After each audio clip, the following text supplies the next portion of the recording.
how you doing? What's up, man? Good to see you. So glad to be back in Boone, Yeah. North Carolina, here in Appalachian State University. Here at y'all wonderful community garden. Yeah, we're glad to have you back. Seriously. Wonderful. Y'all been doing much since I came here several weeks ago. Yeah, we've been increasing a lot of fall crops. We've got a lot of crops in the ground, a lot of greens, turnips, beets, radishes. Wow. Yeah, it's popping out. Yeah, it's great. The gardening club actually just did a farmer's market on campus. Wonderful. And they were selling mixed blends of tea blends. You know, so they had herbal tea blends sold in packets, and they were giving them out and selling them to students. Yeah, it was fantastic. Over here, we've still got some bee balm. That's, we tried really hard to keep it growing as long as we can. It's really past season for this. This should have been done a long time ago, but we tried our hardest to trim it back so that it would keep growing. Yeah, I see they cut it back and tone it down. Oh, yeah. But this stuff, this is a perennial. It's in the mint family. It's really easy to tell what's in the mint family. It's got these square stems. Well, I want to chew this because I don't know what it is. No, this is anything in the mint family is going to have these square stems like that. Really easy to tell. Yep. And anything in the mint family can be used, edibly. Most of them are medicinal. Yeah. And so it's just one of those things. It's fun to show people because it feels like totally different. It doesn't feel like a real plant because it's square. Yeah, I want to say this to you and all the fine folks and students right here at Appalachian State University. Y'all have a wonderful sustainability garden. Oh, thank you. It's large and you have a wholesome variety. And, this is something that should continue on and on. Exactly. I agree. We've only been here for a couple of years now. And in that amount of time, we've increased the diversity on the plot, hundredfold. I mean, it was just a grass field before we started here. We worked a long time to get the soil built up, add a lot of organic matter into the soil, get these perennials in here. So we've got a nice mix, a lot of vegetables that we feed. A lot of food insecurity. These are the blackberries right here. This is one of my favorite fruits of all time. I love picking the blackberries. They're definitely out of season. But did the students come and get them, and some of the families or the birds? The birds. You got to be quick. You got to find the birds. But so many students I saw coming through here and picking blackberries on their way to class. I'd see a lot of people cut through the garden to get to class. People with backpacks on. I see them take a handful and keep walking, and it's just so nice. That's going to show how effective this sustainability and sustainable garden is right here on the campus of Appalachian State. I mean, what other university can you walk down the street and get fresh fruit on your way to class? These are goji berries right here. So these aren't as much what you're going to pick and eat on your way to class. So say they're oriental.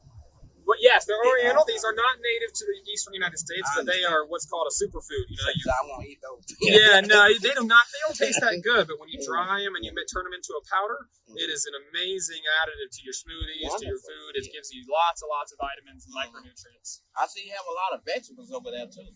Yeah, we do. We have a lot of beds. We are a community garden after all. So a couple of the beds we manage. And we take care of them, and we grow food to donate to different food organizations around here. But then the rest of the beds, people actually adopt them for the summer and the spring. So students can apply to adopt them, faculty can apply to adopt them, anyone from the community can apply to use these beds, and it's their bed for the entire season. They get to decide exactly what they want to grow with it, how they grow it, and it's up to them. And they learn. I see so many people who come in and they tell me, I don't know anything about gardening. I can't be a gardener. And I tell them it's a lot more simple than people think. So we've got mountain mint over here. Mountain mint. Yeah, it's one of my favorite mints. This is my favorite. It's a little bit more mild than some of the other ones, but it's got that just real natural, just fresh mint flavor. We've got pineapple mint, which some people really like. Yeah, we grow this here in Winston-Salem and some of the sites around here in North Carolina. It smells just like pineapple. It does a little bit. Over here, we've still got some bee balm. That's, we tried really hard to keep it growing as long as we can. It's really past season for this. This should have been done a long time ago, but we tried our hardest to trim it back so that it would keep growing. Yeah, I see they cut it back and tone it down. Oh, yeah. But this stuff, this is a perennial. It's in the mint family. It's really easy to tell what's in the mint family. It's got these square stems. Well, I want to chew this because I don't know what it is. No, this is anything in the mint family is going to have these square stems like that. Really easy to tell. Yep. And anything in the mint family can be used, edibly. Most of them are medicinal. Yeah. And so it's just one of those things. It's fun to show people because it feels like totally different. It doesn't feel like a real plant because it's square. Yeah, I want to say this to you and all the fine folks and students right here at Appalachian State University. Y'all have a wonderful sustainability garden. Oh, thank you. It's large and you have a wholesome variety. And, this is something that should continue on and on. Exactly. I agree. We've only been here for a couple of years now. And in that amount of time, we've increased the diversity on the plot, hundredfold. I mean, it was just a grass field before we started here. We worked a long time to get the soil built up, add a lot of organic matter into the soil, get these perennials in here. So we've got a nice mix, a lot of vegetables that we feed. Yeah, a lot of that's a lot right here. Oh yeah, so this is kind of our pre-compost area. So we add any of the weeds we pull. Look at that. Yep. Anything we pull up in the garden, we put here before we add it into our 3 compost bins over there. And then so this kind of helps it break down. Right here. We've got leeks right here, Johnell. We've got spring onions here. We've got kale. We've got cabbage. We've got tulsi, which is also called holy basil. It's a beautiful herb. Man, So right now in Boone, we're actually famous for being known at 3,333 feet. Yeah, so. Hey, you see how you like my cat? Yeah. So these are the 2 beds that we manage, and we've got lots of cabbage and kale in here. We're still picking off the last few tomatoes, basil. Is this a garlic chive? Garlic chives, that is. Yeah, good eye. Those are garlic chives. And those are perennial. They'll come back year after year. And that's cabbage right there. Cabbage, kale. Now, what about these tomatoes here? Will they produce any more? The tomatoes that are on there, we're just waiting for them to ripen a little bit more, but it's past season for tomatoes. As you can see, the leaves are falling. It gets too cold for them. They can't handle the stress. So basically, we're just trying to make them last as long as we can. Okay. We get students all the time. We get different students coming from student groups, student organizations, clubs, classes, individual volunteers. Oh, we have volunteer hours twice a week where, there's dedicated time set out to where either I or interns will be in the garden, and they will, we'll be able to be there to assist them if they want to volunteer, but they may not feel comfortable just going in by themselves. And so we get a lot of individual volunteers that come in just because they want to, not because they're coming for a class or a group. And we do get large groups in the garden that help us do large projects, like add a new bed. And this place was just loaded with students all over. I mean, it was very a beautiful sight. Yeah. What you do to get all these students involved in your garden program? This is sustainable community garden here. We try to grow a lot of food that people like. We try to put on events that people will enjoy coming to. We try to feed people, not only with what we grow, but how we cook it. So at that fall festival you're talking about, we cooked up a lot of food. It was delicious. I really enjoyed it. And we tried to feed as many people. We had probably close to 80 or 90 people in the garden listening to live music powered by the solar panels we have in the garden. We want to be the root that kind of holds down a spot like this that allows people to engage in food production and engage in community events. So we kind of want to be, we want to give the community what roots give the plants. We want to give them energy, nutrients, in the form of, community health, food security.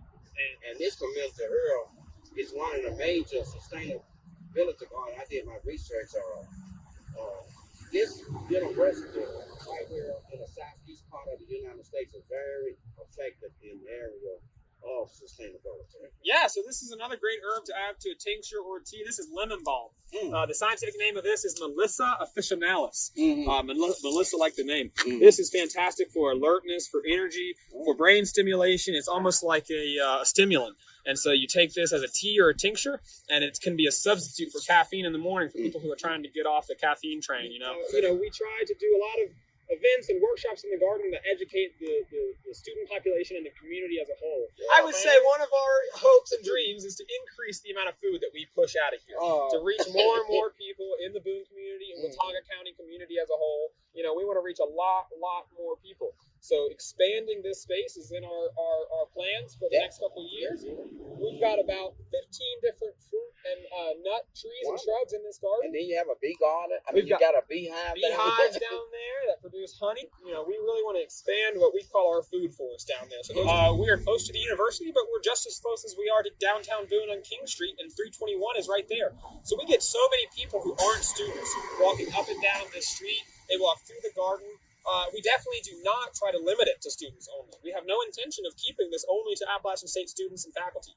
This is open to anyone from the Watauga County community. Anyone who's even visiting the Watauga County community can come in through this garden, use it to their own desires. I mean, we have an abundance of herbs and vegetables in this garden, and we want as many people to have access to it as possible. Another one I really love, and it's going out of season right now anyway, so we need to use as much of it as we can. It's called tulsi, or holy basil.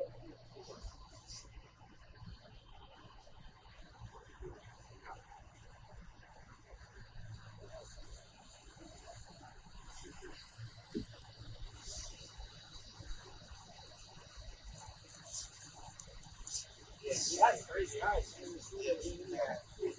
Man, that's okay. I got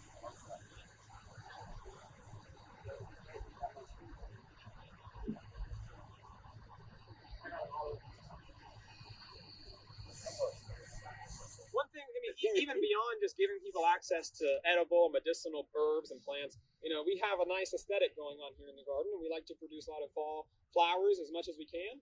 And so even at this time of year, when this morning it was 32 degrees, there was frost on the ground, we still have stuff blooming. And we still get people walking by the garden and stopping and smelling the flowers and looking at them. And we just want to try to continue that as long as we can into the future. All right. Johnell, thank you so much for coming back to Appalachian State. I mean, we always love it when you come. We usually learn something. People love to see you and hear from you. And I know we're going to have you back soon because we're planning some events for this fall and winter. And the students want you back. And, anytime we get a chance to have you and get your expertise from Winston-Salem and all around North Carolina and the United States, your work on gardens is something amazing. And, we really appreciate you doing the work that you do up here.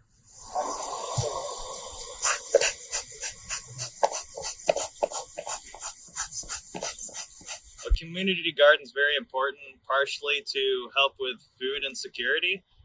Because a lot of people in the area can't have a lot of access to food, and a lot of people who do have access to food don't have access to a lot of organic foods, or they don't really have experience from picking from the ground. As of now, it's good to start like this, and then on top of all that, you get all the therapeutic properties of nature. Instead of like going into the woods when you don't have time, you can be in the garden with all these plants, like whenever you're passing through class or you're walking through town or anything like that. So what are you doing now? I'm working at the moment. I graduated from App State last December, so about a year ago. But I take my compost out to this garden from my house.